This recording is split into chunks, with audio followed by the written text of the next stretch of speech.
जकर्या अध्याय 1। दारा के राज के दूसरे साल के 8वें महीने में बेरेक्या के बेटे और इद्दो के पोते भविष्यद्वक्ता जकर्या के पास यहोवा का यह संदेश पहुंचा। यहोवा का क्रोध तुम्हारे पुरखों पर भड़का था। उनसे कहे, सेनाओं का परमेश्वर यहोवा कहता है, मैं सेनाओं का परमेश्वर यहोवा हूं। मेरे पास लौट आओ, तब मैं तुम्हारे पास लौट आऊंगा। ये बात सेनाओं के परमेश्वर यहोवा ने कही है। अपने पुरखों के समान मत बनो, जिन्हें पहले के भविष्यद्वक्ताओं ने कहा था, सेनाओं का परमेश्वर यहोवा कहता है, अपनी बुरी राहें और बुरे काम छोड़ दो और मेरे पास लौट आओ। यहोवा कहता है, लेकिन उन्होंने मेरी एक न सुनी, मुझ पर कोई ध्यान नहीं दिया। आज तुम्हारे पुरखे कहां हैं और क्या वो भविष्यद्वक्ता अब तक जिंदा हैं? मगर मैंने अपने सेवकों को, अपने भविष्यद्वक्ताओं को जो आदेश और संदेश सुनाने को कहा था, उसका क्या हुआ? क्या वो तुम्हारे पुरखों पर पूरा नहीं हुआ? इसलिए वो मेरे पास लौट आए और उन्होंने कहा, हमने जो काम किए, जो राह अपनाई, हमें उसी का सिला मिला है। सेनाओं के परमेश्वर यहोवा ने हमारे साथ वही किया जो उसने ठाना था। दारा के राज के दूसरे साल में शवात नाम के 11वें महीने के 24वें दिन यहोवा का ये संदेश बेरेक्या के बेटे और इद्दो के पोते भविष्यद्वक्ता जकर्या के पास पहुंचा। रात को मुझे एक दर्शन मिला।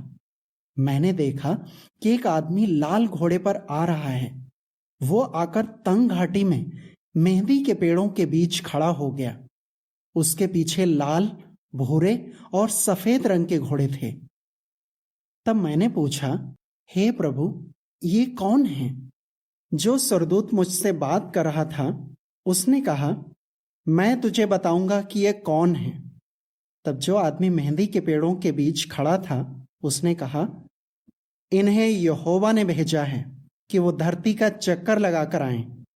उन्होंने यहोवा के सरदूत से, जो मेंहदी के पेड़ों के बीच खड़ा था, कहा, हम पृथ्वी का चक्कर लगाकर आए हैं और देख, पूरी पृथ्वी शांत है, वहां कोई खलबली नहीं। तब यहोवा के सरदूत ने कहा, हे सेनाओं के परमेश्वर यहोवा, तू यहूदा के शहरों और यरूशलेम पर 70 साल तक क्रोधित रहा। अब और कब तक तू उन पर दया नहीं करेगा? जो सरदूत मुझसे बात कर रहा था, यहोवा ने बड़े प्यार से उसे जवाब दिया और दिलासा दिया। तब जो सरदूत मुझसे बात कर रहा था, उसने मुझसे कहा, ऐलान कर, सेनाओं का परमेश्वर यहोवा कहता है कि मैं यरूशलेम और सियोन के लिए बेचैन हो उठा हूं, अंदर ही अंदर तड़प रहा हूं। मैं उन राष्ट्रों से बहुत क्रोधित हूं जो चैन से जी रहे हैं, क्योंकि मैंने अपने लोगों को थोड़ी सी सजा देनी चाहिए, मगर उन्होंने मेरे लोगों को पूरी तरह तबाह कर दिया। इसलिए यहोवा कहता है, मैं दया करने के लिए यरूशलेम लौटूंगा और अपने भवन को दोबारा खड़ा करूंगा। यरूशलेम नगरी को खड़ा करने के लिए उसे नापने की डोरी से नापा जाएगा। ये बात सेनाओं के परमेश्वर यहोवा ने कही है। एक बार फिर ऐलान कर, सेनाओं का परमेश्वर यहोवा कहता है, मेरे शहर एक बार फिर खुशहाली से भर जाएंगे। यहोवा फिर से सियोन को दिलासा देगा और यरूशलेम को चुन लेगा। फिर मैंने नजर उठाई और मुझे 4 सींग दिखाई दिए। मैंने उस सरदूत से, जो मुझसे बात कर रहा था, पूछा, ये क्या हैं? उसने कहा, ये वो सींग हैं जिन्होंने यहूदा, इस्राएल और यरूशलेम को तितर बितर किया था। इसके बाद यहोवा ने मुझे 4 कारीगर दिखाए। मैंने पूछा, ये क्या करने आ रहे हैं? उसने कहा, उन सींगों ने यहूदा को इस हद तक तितर बितर किया था कि कोई सिर नहीं उठा सका। ये कारीगर उनमें आतंक फैलाने आ रहे हैं। ये उन सींगों को तोड़ देंगे जो राष्ट्रों ने यहूदा देश को तितर बितर करने के लिए उठाए थे। अध्याय 2।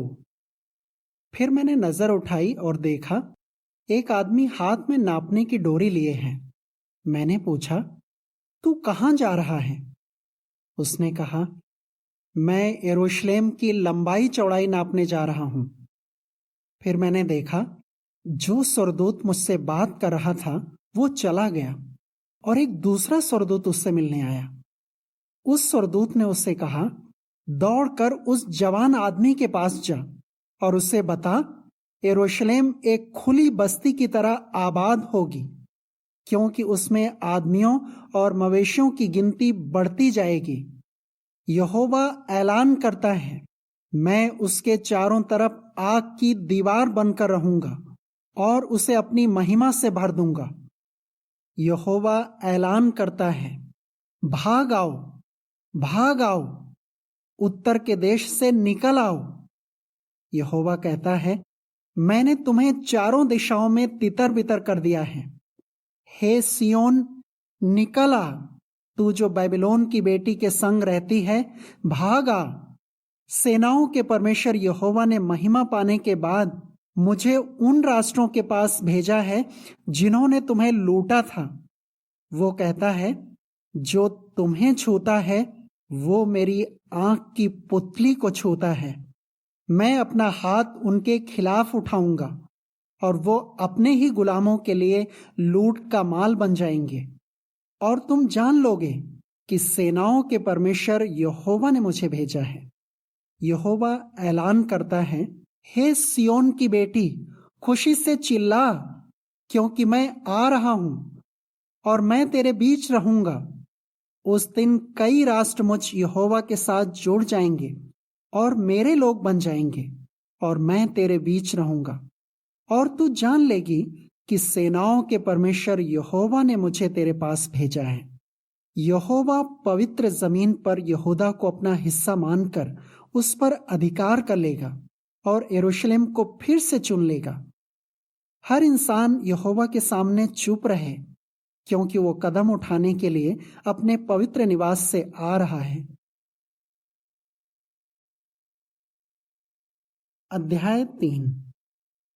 फिर उसने मुझे महायाजक यहोशू दिखाया, जो यहोवा के स्वर्गदूत के सामने खड़ा है, और यहोशू के दाईं तरफ शैतान उसका विरोध करने के लिए खड़ा है। यहोवा के स्वर्गदूत ने शैतान से कहा, हे शैतान, यहोवा तुझे डांटे। हाँ, यहोवा जिसने यरूशलेम को चुना है वही तुझे डांटे। क्या यह आदमी जलते हुए लट्ठे जैसा नहीं, जिसे आग से निकाला गया हो? यहोशू मैले कपड़ों में स्वर्गदूत के सामने खड़ा था। स्वर्गदूत ने उनसे जो उसके सामने खड़े थे कहा, उसके मैले कपड़े उतार दो। फिर उसने यहोशू से कहा, देख, मैंने तेरा गुनाह दूर कर दिया है, अब तुझे बढ़िया कपड़े पहनाए जाएंगे। तब मैंने कहा, उसे साफ पगड़ी पहनाई जाए। उन्होंने उसके सिर पर साफ पगड़ी रखी और उसे बढ़िया कपड़े पहनाए। उस वक्त यहोवा का स्वर्गदूत पास ही खड़ा था। फिर यहोवा के स्वर्गदूत ने यहोशू से कहा, सेनाओं का परमेश्वर यहोवा कहता है, अगर तू मेरी राहों पर चले और मेरे सामने अपनी जिम्मेदारियां पूरी करे, तो तू मेरे घर में न्यायी बनकर सेवा करेगा और मेरे आंगनों की देखभाल करेगा। और जो यहाँ खड़े हैं उनके साथ तू भी मेरे सामने आया जाया करेगा। हे महायाजक यहोशू, तू और तेरे साथी जो तेरे सामने बैठते हैं, तुम लोग भविष्य के लिए एक निशानी हो। मेहरबानी करके मेरी बात पर ध्यान दो। देखो, मैं अपने सेवक को ला रहा हूं जो अंकुर कहलाएगा। उस पत्थर को देखो जिसे मैंने यहोशू के सामने रखा है।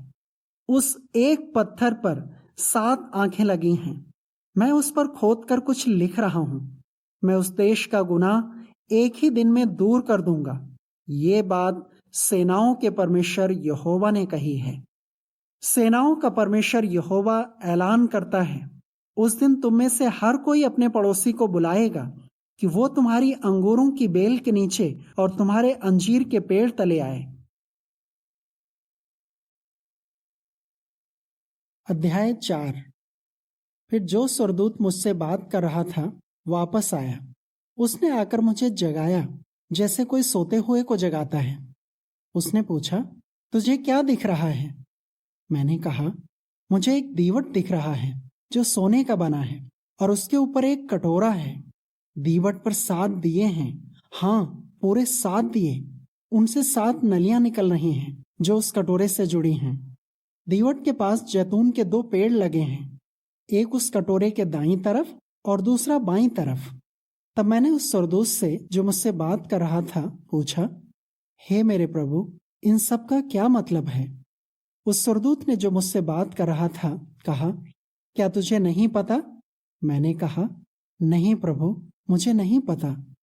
तब उसने मुझसे कहा, जरुब्बाबेल के लिए यहोवा का ये संदेश है, सेनाओं का परमेश्वर यहोवा कहता है, न किसी सेना से न ताकत से बल्कि मेरी पवित्र शक्ति से ये सब होगा।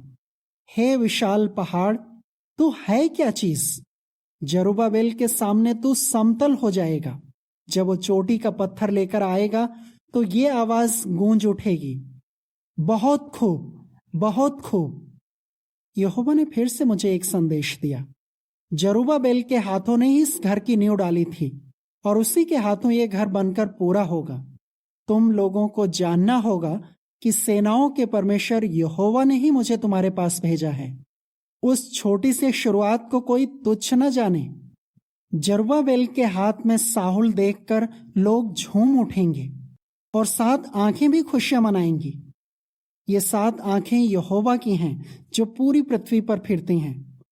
फिर मैंने उससे पूछा, दीवट के दाईं और बाईं तरफ जैतून के इन 2 पेड़ों का क्या मतलब है? मैंने उससे दूसरी बार पूछा, इनकी 2 डालियों का क्या मतलब है जो सोने की 2 नलियों से कटोरे में सुनहरा तेल उंडेल रही हैं? उसने मुझसे कहा, क्या तुझे नहीं पता? मैंने कहा, नहीं प्रभु, मुझे नहीं पता। उसने कहा, ये उन 2 अभिषिक्त जनों को दर्शाते हैं जो पूरी धरती के मालिक के पास खड़े हैं। अध्याय 5। मैंने फिर ऊपर नजर उठाई और क्या देखा कि एक खर्रा उड़ रहा है। सुरदूत ने मुझसे पूछा, तुझे क्या दिखाई दे रहा है? मैंने कहा, मुझे एक खर्रा उड़ता हुआ दिख रहा है जिसकी लंबाई 20 हाथ और चौड़ाई 10 हाथ है।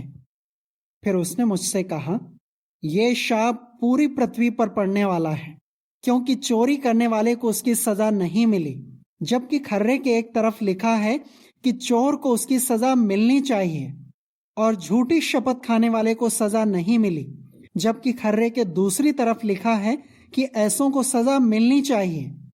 सेनाओं का परमेश्वर यहोवा ऐलान करता है, मैंने ये शाप भेजा है। ये शाप चोर के घर जाएगा और उस आदमी के घर भी जो मेरे नाम से झूठी शपथ खाता है। ये उनके घर ठहरेगा और उनके घर को लकड़ियों और पत्थरों समेत नष्ट कर देगा। फिर जो सुरदूत मुझसे बात कर रहा था वो आगे आया और उसने कहा, जरा ऊपर नजर उठा और देख कि क्या जा रहा है। मैंने पूछा, ये क्या है? उसने कहा, ये एपा का बर्तन जा रहा है। उसने ये भी कहा, पूरी पृथ्वी पर दुष्ट लोगों का यही रूप है। फिर मैंने देखा कि शीशे का गोल ढक्कन उस बर्तन पर से उठाया गया। उसके अंदर एक औरत बैठी थी।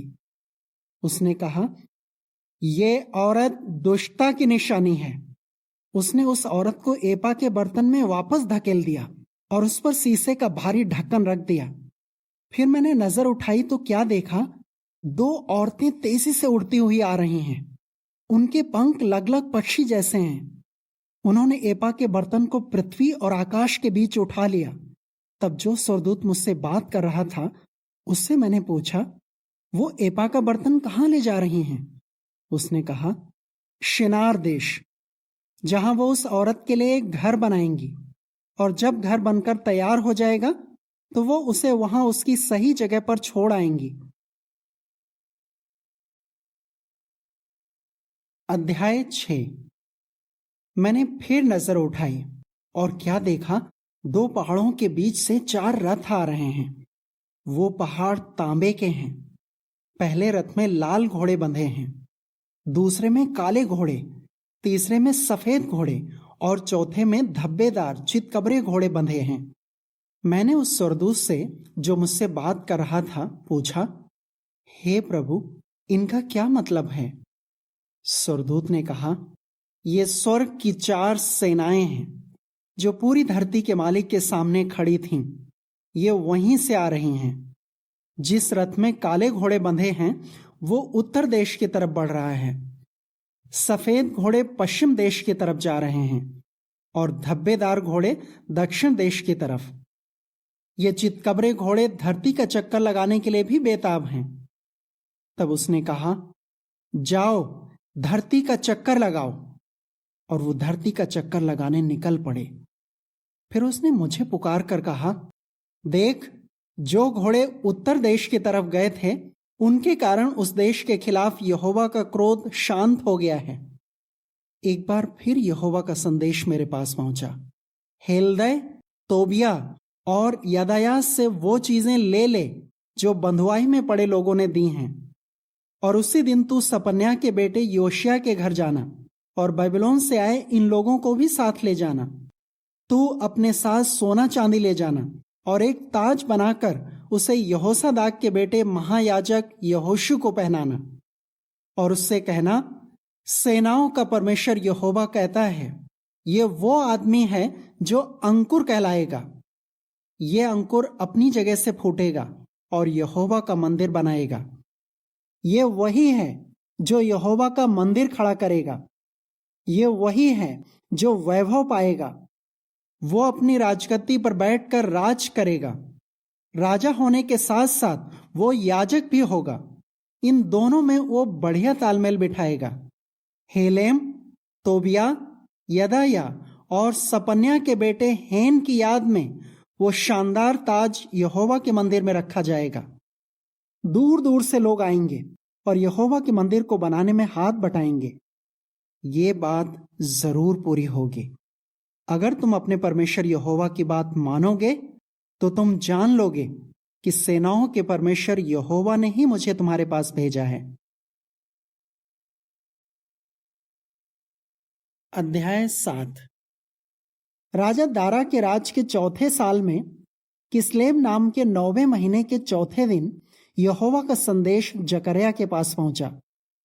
बेतेल के लोगों ने शरेसेर, रेगेम-मेलेक और उसके आदमियों को भेजा कि वो यहोवा से दया की भीख मांगे। उन्होंने सेनाओं के परमेश्वर यहोवा के भवन के याजकों और उसके भविष्यद्वक्ताओं से पूछा, क्या हम 5वें महीने में विलाप और उपवास करें जैसे हम इतने सालों से करते आए हैं? सेनाओं के परमेश्वर यहोवा का संदेश एक बार फिर मेरे पास पहुंचा। देश के सब लोगों और याजकों से कहें, तुमने 70 सालों में हर 5वें और 7वें महीने शोक मनाकर जो उपवास किया, क्या वो सचमुच मेरे लिए था? जब तुम खा रहे थे और पी रहे थे तो क्या अपने लिए नहीं खा पी रहे थे? जब यरूशलेम और उसके आसपास के शहर चैन से बसे थे, जब नेगेब और शफेला आबाद थे, तब तुम्हें यहोवा की बात माननी चाहिए थी जो उसने पहले के भविष्यद्वक्ताओं से कहलवाई थी। यहोवा का संदेश एक बार फिर जकर्याह के पास पहुंचा। सेनाओं का परमेश्वर यहोवा कहता है, सच्चाई से न्याय करो, एक दूसरे पर दया करो और अटल प्यार रखो। विधवाओं और अनाथों को मत ठगो, परदेशियों और गरीबों को मत लूटो। अपने दिलों में एक दूसरे के खिलाफ साजिश मत रचो। मगर लोगों ने ध्यान देने से इनकार कर दिया। ढीठ होकर उन्होंने उससे मुंह फेर लिया और अपने कान बंद कर लिए कि उसकी ना सुने। उन्होंने अपना दिल हीरे जैसा सख्त कर लिया। उन्होंने सेनाओं के परमेश्वर यहोवा की उन बातों और आज्ञाओं को नहीं माना जिन्हें सुनाने के लिए उसने पहले के भविष्यद्वक्ताओं को पवित्र शक्ति दी थी। इसलिए सेनाओं के परमेश्वर यहोवा का क्रोध उन पर भड़क उठा। सेनाओं का परमेश्वर यहोवा कहता है, मेरे बुलाने पर उन्होंने मेरी नहीं सुनी, इसलिए उनके बुलाने पर मैं भी उनकी नहीं सुनूंगा। मैंने आंधी लाकर उन्हें सब अनजान राष्ट्रों में बिखेर दिया। उनके चले जाने के बाद उनका देश उजाड़ पड़ा रहा। वहां कोई लौट कर नहीं आया, कोई उसमें से होकर नहीं गुजरा। क्योंकि दुश्मनों ने उस खूबसूरत देश का वो हाल कर दिया कि देखने वालों के रोंगटे खड़े हो जाते हैं। अध्याय 8। सेनाओं के परमेश्वर यहोवा का संदेश एक बार फिर मेरे पास पहुंचा। सेनाओं का परमेश्वर यहोवा कहता है, मैं सियोन के लिए बेचैन हो उठा हूं, अंदर ही अंदर तड़प रहा हूं। मेरा क्रोध भड़क उठा है और मैं उसकी खातिर कदम उठाऊंगा। यहोवा कहता है, मैं वापस सियोन आऊंगा और आकर यरूशलेम में रहूंगा। यरूशलेम सच्चाई की नगरी कहलाएगी और सेनाओं के परमेश्वर यहोवा का पहाड़ पवित्र पहाड़ कहलाएगा। सेनाओं का परमेश्वर यहोवा कहता है, बूढ़े लोग फिर से यरूशलेम के चौक में बैठा करेंगे। वो हाथ में लाठी लिए रहेंगे क्योंकि उनकी उम्र बहुत लंबी होगी। शहर के चौक खेलते कूदते बच्चों से भरे रहेंगे। सेनाओं का परमेश्वर यहोवा कहता है, चाहे उन दिनों में ये बात इन बचे हुए लोगों को नामुमकिन लगे, पर क्या मेरे लिए ये बात नामुमकिन हो सकती है? सेनाओं के परमेश्वर यहोवा ने ये बात कही है। सेनाओं का परमेश्वर यहोवा कहता है, मैं अपने लोगों को पूरब और पश्चिम के देशों से छुड़ाऊंगा। मैं उन्हें वापस लाऊंगा और वो यरूशलेम में रहेंगे। वो मेरे लोग ठहरेंगे और मैं उनका नेक और सच्चा परमेश्वर ठहरूंगा। सेनाओं का परमेश्वर यहोवा कहता है, हे भविष्यवक्ताओं की बातें सुनने वालों, हिम्मत से काम लो। तुम उनके मुंह से जो बातें सुन रहे हो वो तब भी कही गई थीं जब सेनाओं के परमेश्वर यहोवा के मंदिर की नींव डाली गई। उससे पहले न तो लोगों को उनकी मजदूरी मिलती थी, न जानवरों का किराया, और दुश्मन के डर से कहीं आना जाना खतरे से खाली नहीं था, क्योंकि मैंने सब लोगों को एक दूसरे के खिलाफ कर दिया था। सेनाओं के परमेश्वर यहोवा का ये ऐलान है, मगर अब मैं इन बचे हुए लोगों के साथ पहले जैसा व्यवहार नहीं करूंगा, क्योंकि शांति के बीज बोए जाएंगे, अंगूर की बेलें फलेंगी, धरती अपनी उपज देगी और आसमान से ओस गिरेगी। मैं बचे हुए लोगों को इन सब चीजों का वारिस बना दूंगा। हे यहूदा के घराने, हे इस्राएल के घराने, राष्ट्र तुम्हारी मिसाल देकर शाप देते थे, मगर अब मैं तुम्हें बचाऊंगा और तुम आशीष पाने की वजह बन जाओगे। डरो मत, हिम्मत से काम लो। सेनाओं का परमेश्वर यहोवा कहता है, सेनाओं के परमेश्वर यहोवा ने कहा है, जैसे तुम्हारे पुरखों के क्रोध दिलाने पर मैंने तुम पर विपत्ति लाने की ठान ली थी और मैंने अपना इरादा नहीं बदला, वैसे ही अब मैंने यहूदा के घराने और यरूशलेम का भला करने की ठान ली है। इसलिए तुम मत डरो। तुम ये सब करना, एक दूसरे से सच बोलना, शहर के फाटकों पर सच्चाई से न्याय करना और ऐसे फैसले सुनाना जिनसे शांति कायम हो। मन ही मन किसी को बर्बाद करने की साजिश मत रचना और झूठी शपथ मत खाना, क्योंकि मुझे इन बातों से नफरत है। ये बात यहोवा ने कही है। सेनाओं के परमेश्वर यहोवा का संदेश एक बार फिर मेरे पास पहुंचा। सेनाओं का परमेश्वर यहोवा कहता है, चौथे, पांचवें, सातवें और 10वें महीने में जिस जिस दिन यहूदा का घराना उपवास करता था, वो जश्न और खुशी के दिन में बदल जाएगा। हर कहीं खुशियों का त्योहार मनाया जाएगा। इसलिए सच्चाई और शांति से प्यार करो। सेनाओं का परमेश्वर यहोवा कहता है, ऐसा समय आने वाला है जब देश देश के लोग और कई शहरों के निवासी आएंगे और एक शहर के निवासी दूसरे शहर के निवासियों से जाकर कहेंगे, आओ यहोवा से दया की भीख मांगने चलें। आओ सेनाओं के परमेश्वर यहोवा की खोज करें, हम तो जा रहे हैं। तब कई देशों के लोग और बड़े बड़े राष्ट्र सेनाओं के परमेश्वर यहोवा की खोज करने यरूशलेम आएंगे और यहोवा से दया की भीख मांगेंगे। सेनाओं का परमेश्वर यहोवा कहता है, उन दिनों अलग अलग भाषा बोलने वाले सब राष्ट्रों में से 10 लोग एक यहूदी के कपड़े का छोर पकड़ लेंगे। हाँ, वो उसका छोर पकड़कर कहेंगे, हम तुम्हारे साथ चलना चाहते हैं, क्योंकि हमने सुना है परमेश्वर तुम्हारे साथ है। अध्याय 9। परमेश्वर की तरफ से संदेश। यहोवा ने हदराक देश को सजा सुनाई है। दमिश्क उसका खास निशाना है, क्योंकि यहोवा की आंखें इसराइल के सब गोत्रों के साथ साथ इंसानों पर लगी हैं। उसके पड़ोसी हमात को भी सजा सुनाई गई है। ये सोर और सिदोन के लिए भी है, क्योंकि वो खुद को बहुत बुद्धिमान समझते हैं। सोर ने अपने लिए मजबूत गढ़ खड़े किए हैं। धूल के कड़ों के समान बेशुमार चांदी जमा कर ली है। सड़क की मिट्टी के समान सोने का ढेर लगा लिया है।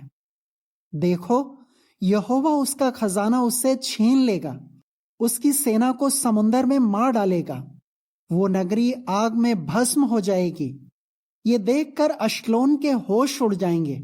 गाजा दुख के मारे तड़प उठेगी और एक्रोन का भी वही हाल होगा, क्योंकि उसकी आशा टूट जाएगी। गाजा से राजा का नामोनिशान मिट जाएगा और अश्लोन फिर कभी नहीं बसेगी। अश्तोद में परदेसियों की औलाद आकर बसेरा करेगी। मैं पलिश्त का घमंड तोड़ दूंगा। मैं खून से सनी चीजें उसके मुंह से हटा दूंगा। घिनौनी चीजें उसके दांतों के बीच से निकाल दूंगा। उसके बचे हुए लोग हमारे परमेश्वर के हो जाएंगे और यहूदा में शेख की तरह रहेंगे। एक्रोन के लोग यबूसियों के जैसे हो जाएंगे। मैं अपने घर के बाहर तंबू लगाकर पहरा दूंगा, ताकि कोई आ जा न सके। फिर कभी कोई जालिम वहां से नहीं गुजरेगा, क्योंकि मैंने अपनी आंखों से ये देखा है। हे सियोन की बेटी, खुशियां मना। हे यरूशलेम की बेटी, जय जयकार कर। देख, तेरा राजा तेरे पास आ रहा है। वो नेक है और उद्धार दिलाएगा। वो नम्र है। वो गधे पर सवार होकर आ रहा है। हाँ, गधी के बच्चे पर आ रहा है। मैं एप्रैम से युद्ध रथों और यरूशलेम से घोड़ों को ले लूंगा। युद्ध के धनुष छीन लिए जाएंगे। वो देश देश में शांति का ऐलान करेगा। उसका राज एक सागर से दूसरे सागर तक और महानदी से धरती के छोर तक फैला होगा। हे औरत, जहां तक तेरी बात है, मैं तेरे कैदियों को सूखे गड्ढे से बाहर निकालूंगा। मैं तेरे उस करार की वजह से ऐसा करूंगा जिसे खून से पक्का किया गया था। हे आशा रखने वाले कैदियों, मजबूत गढ़ में लौट आओ। आज मैं तुझसे कहता हूं, हे औरत, मैं तुझे दुगनी आशीष दूंगा। मैं यहूदा को अपने धनुष की तरह मोड़ूंगा और एप्रैम को उस कमान पर तानूंगा। हे सियोन, मैं तेरे बेटों को यूनान के बेटों के खिलाफ उभारूंगा। मैं तुझे योद्धा की तलवार बना दूंगा। यहोवा दिखा देगा कि वो अपने लोगों के साथ है। उसके तीर बिजली की फुर्ती से छूटेंगे। सारे जहान का मालिक यहोवा नरसिंगा फूंकेगा और दक्षिण की आंधी की तरह दुश्मनों पर टूट पड़ेगा। सेनाओं का परमेश्वर यहोवा अपने लोगों की रक्षा करेगा। दुश्मन गोफन के पत्थरों से उन पर वार करेंगे, मगर वे दुश्मनों को हरा देंगे। वो खुश होकर ऐसे शोर मचाएंगे जैसे दाख मदिरा के नशे में हो। वो कटोरी की तरह भर जाएंगे, वेदी के कोनों की तरह भीग जाएंगे। उस दिन उनका परमेश्वर यहोवा अपने लोगों को, अपने झुंड को बचाएगा। वो मुकुट में जड़े रत्नों की तरह उसके देश में चमकेंगे। परमेश्वर की भलाई लाजवाब है, उसकी शोभा बेमिसाल है। जवान अनाज खाकर फलेंगे फूलेंगे और कुंवारियां नई दाख मदिरा पीकर खुश होंगी। अध्याय 10। वसंत की बारिश के वक्त यहोवा से बारिश मांगो, क्योंकि काले बादलों को यहोवा ही बनाता है। वही लोगों के लिए पानी बरसाता है और हर किसी के खेत में हरियाली उपजाता है। मगर कुल देवताओं की बातें धोखा हैं और ज्योतिषी झूठे दर्शन देखते हैं। वो झूठे सपने सुनाते हैं और व्यर्थ का दिलासा देते हैं। इसलिए लोग भेड़ के समान भटक जाएंगे। वो दुख उठाएंगे, क्योंकि उनका कोई चरवाहा नहीं। चरवाहों पर मेरा क्रोध भड़क उठा है। मैं जालिम अगुओं से हिसाब लूंगा, क्योंकि सेनाओं के परमेश्वर यहोवा ने अपने झुंड पर, यहूदा के घराने पर ध्यान दिया है और उसे ऐसी शान दी है जैसी उसके जंगी घोड़े की है। उसमें से एक अगुआ निकलेगा, उसमें से मदद देने के लिए एक शासक आएगा, उसमें से युद्ध का धनुष निकलेगा, उसमें से आने वाला हर एक जन निगरानी करेगा। ये सब एक साथ निकलेंगे। वो ऐसे योद्धाओं की तरह होंगे जो युद्ध के समय सड़क की मिट्टी को रौंदते हैं। वो लड़ेंगे क्योंकि यहोवा उनके साथ होगा। दुश्मनों के घुड़सवार शर्मिंदा किए जाएंगे। मैं यहूदा के घराने को शक्तिशाली बनाऊंगा और यूसुफ के घराने को बचाऊंगा। मैं उन पर दया करूंगा और उन्हें बहाल करूंगा। तब वो ऐसे हो जाएंगे जैसे मैंने उन्हें ठुकराया ही न हो। मैं उनका परमेश्वर यहोवा हूं और मैं उनकी विनती सुनूंगा। एप्रैम के लोग शक्तिशाली योद्धा की तरह हो जाएंगे। उनका मन खुश होगा जैसे दाख मदिरा पीने पर होता है। ये देखकर उनके बेटे फूले न समाएंगे। यहोवा के कारण उनका मन खुशी से भर जाएगा। मैं सीटी बजाकर उन्हें बुलाऊंगा और इकट्ठा करूंगा।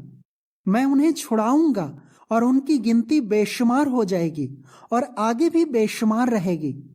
भले ही मैं उन्हें बीज की तरह देश देश के लोगों में छितरा दूंगा, मगर वो दूर दूर के उन इलाकों में भी मुझे याद करेंगे। वो और उनके बेटे उमंग से भरकर लौट आएंगे। मैं मिस्र से उन्हें वापस लाऊंगा, अश्शूर से उन्हें इकट्ठा करूंगा। मैं उन्हें गिलाद और लबानोन के देश तक ले आऊंगा, क्योंकि उन सब के लिए रहने की जगह काफी नहीं होगी। जब सागर उनका रास्ता रोकेगा तो मैं उसमें से होकर जाऊंगा और उसकी लहरों को दबा दूंगा। जब नील नदी रास्ता रोके खड़ी होगी तो मैं उसका पानी सुखा दूंगा। अश्शूर का घमंड तोड़ दिया जाएगा और मिस्र का राजदंड उससे ले लिया जाएगा। मैं यहोवा उन्हें शक्तिशाली बनाऊंगा और वो मेरा नाम लेकर चलेंगे। ये बात यहोवा ने कही है। अध्याय 11। हे लबानोन, अपने फाटक खोल कि आग तेरे देवदारों को भस्म कर दे। हे सनोवर, जोर जोर से रो, क्योंकि देवदार गिर गए हैं, ऊंचे ऊंचे पेड़ नष्ट हो गए हैं। बाशान के बांज पेड़ों, तुम भी विलाप करो, क्योंकि घना जंगल खाक में मिल चुका है।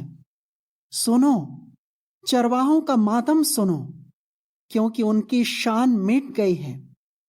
सुनो, जवान शेर का दहाड़ना सुनो, क्योंकि यरदन किनारे की घनी झाड़ियां नष्ट हो चुकी हैं।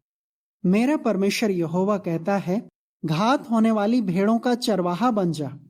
खरीदने वाले उन्हें मार डालते हैं, मगर कोई उन्हें दोषी नहीं ठहराता।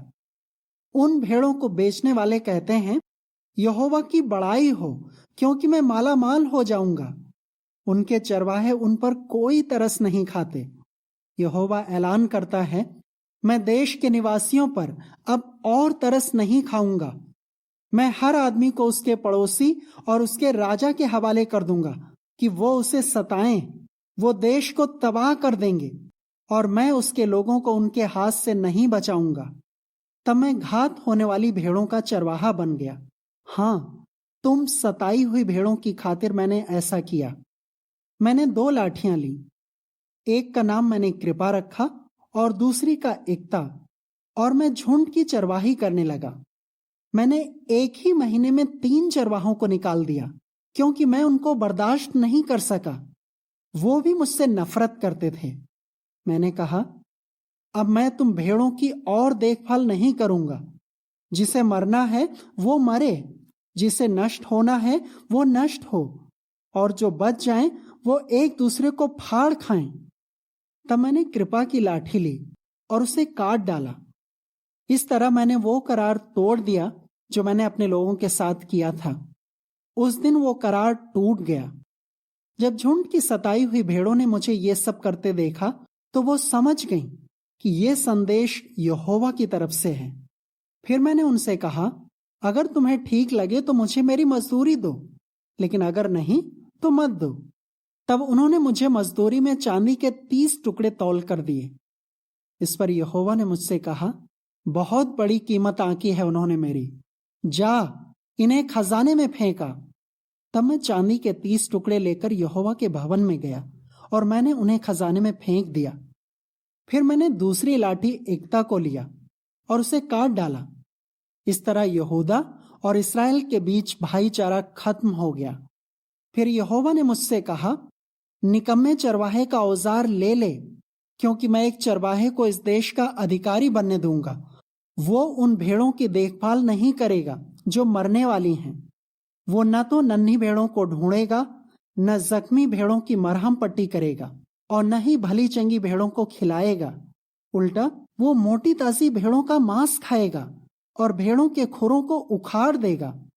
धिक्कार है उस निकम्मे चरवाहे पर जो भेड़ों को बेसहारा छोड़ देता है। एक तलवार उसके बाजू पर और उसकी दाईं आंख पर वार करेगी। उसका हाथ पूरी तरह सूख जाएगा और वो दाईं आंख से अंधा हो जाएगा। अध्याय 12। परमेश्वर की तरफ से संदेश। यहोवा जिसने आकाश को ताना है, जिसने पृथ्वी की नींव डाली है, जिसने इंसान में जान फूंकी है, वो ऐलान करता है। इस्राएल के बारे में यहोवा का ये कहना है, मैं यरूशलेम को ऐसा प्याला बना दूंगा जिसे पीकर आसपास के सब लोग लड़खड़ाएंगे। यहूदा के साथ साथ यरूशलेम की भी घेराबंदी की जाएगी। उस दिन मैं यरूशलेम को सब देशों के लोगों के लिए भारी पत्थर बना दूंगा। जो कोई उसे उठाएगा वो बुरी तरह घायल हो जाएगा। धरती के सब राष्ट्र उसके खिलाफ इकट्ठा होंगे। यहोवा ऐलान करता है, उस दिन मैं हर घोड़े में आतंक फैला दूंगा और उसके सवार को पागल कर दूंगा। मैं यहूदा के घराने पर नजर रखूंगा, मगर राष्ट्रों के सब घोड़ों को अंधा कर दूंगा। यहूदा के शेख अपने मन में कहेंगे, यरूशलेम के निवासी हमारी ताकत हैं, क्योंकि सेनाओं का परमेश्वर यहोवा उनके साथ है। उस दिन मैं यहूदा के शेख को ऐसा बना दूंगा जैसे वो लकड़ियों के ढेर में जलती अंगीठी हो और कटे हुए अनाज की बालों में जलती मशाल हो। वो अपने दाएं बाएं सब लोगों को भस्म कर देंगे और यरूशलेम के निवासी वापस अपनी नगरी यरूशलेम में बस जाएंगे। यहोवा पहले यहूदा के तंबुओं को बचाएगा, ताकि दाविद के घराने की शान और यरूशलेम के निवासियों की शान यहूदा से बढ़कर न हो। उस दिन यहोवा ढाल बनकर यरूशलेम के निवासियों की रक्षा करेगा।